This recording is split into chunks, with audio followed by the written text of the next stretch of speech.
Hello, this is Bill. We're going to show today how to wander backwards up the ancestor tree, backwards in time, in FamilySearch, then forwards in time down the descendant tree looking at collateral lines. We'll show how to recognize a pattern that would indicate where more research needs to be done, and show how to find a missing person in the unlinked historical records in FamilySearch. To start with, I've already logged in. I want to look at my tree, showing here myself with my descendants, my children on the left, and my ancestors on the right. I'm going to follow my ancestors somewhat randomly, but it's following my interest. And I'm interested in going down the line for Nellie Webb. I follow her ancestors by clicking on this button to the right to see ancestors. This brings up two more generations. To bring them into view, I click, hold, and drag. Again, following my interest, I follow Valentine and Felina, seeing two more generations here. And at this point, I stop on Sophia Ferry. I selected Sophia because it says she was born in 1802. And I'm looking for a time period that will maximize my chances as a beginner of finding a record that I can use. The records start to get good in the United States around 1830, and they continue to improve up to the present. On the other end, my boundary here is the 110-year rule. Anyone born in the last 110 years, this is 2013, so anyone born 1903 or later requires permission from the nearest living relative to do the work. So to keep my life simple, I want to focus on the descendants of Sophia covering this time period. She was born in 1802, so her descendants will cover this period right here. Now, in fact, any point along this line is a good starting point, and the records do get better as you get closer.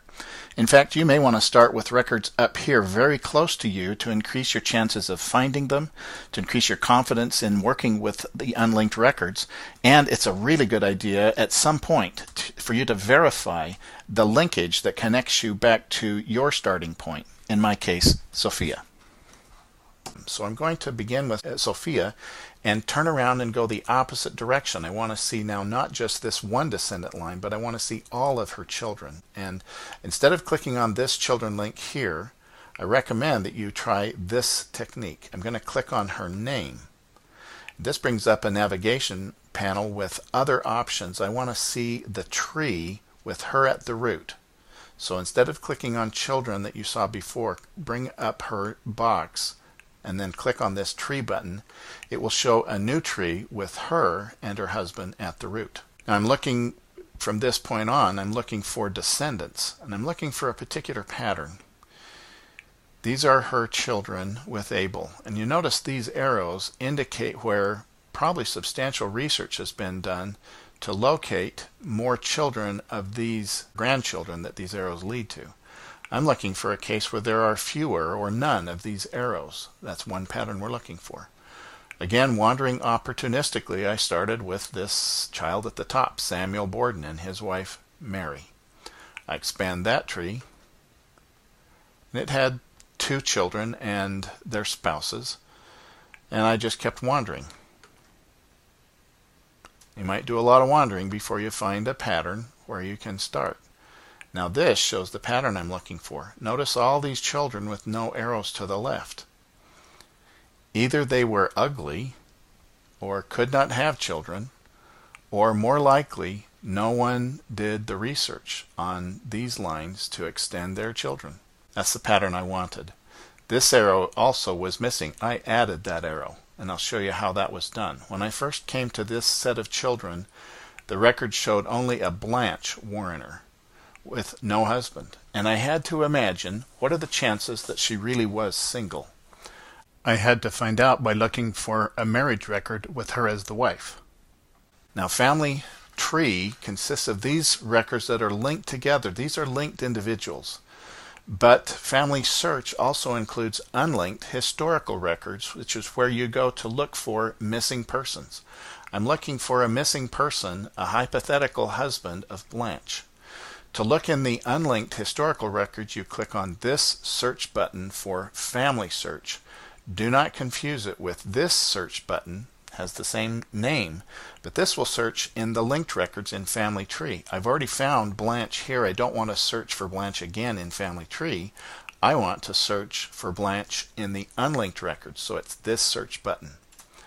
Now before clicking on it, I want to draw your attention to these identifiers of Blanche. These help identify her father named Marshall Bishop Warrener, and her mother Helen Spicer. We'll need that later to see if the record that we find is our Blanche. Another trick here.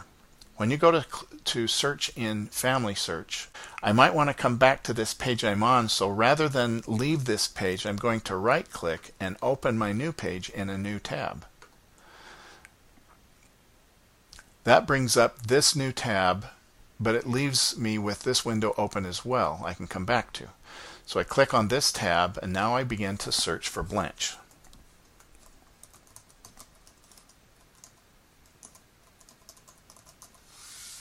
When I searched the first time, I got back too large of a result set. I had to refine it. I did this by selecting marriage because I was looking for a marriage record for her.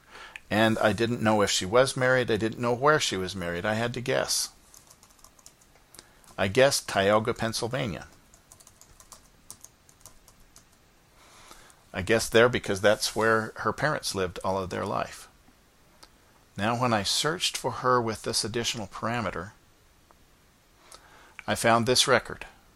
And I got excited when I recognized M.B. Warrener. Remember Marshall Bishop that I drew your attention to? Well, that's probably him, and there is his spouse, Helen. I clicked on Blanche to see the extracted information. I click on View Image to see the actual marriage certificate. And there is good indication that Blanche was not alone. She had an HF Jan.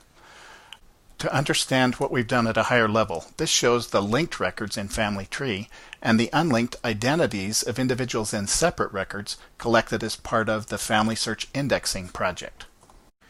Here we see perhaps a marriage record, a husband and wife. Here, parents and a child in a birth record. Here perhaps the parents and 3 children in the household at the time of a census. And here perhaps a death record showing all of the children and maybe information about the grandparents.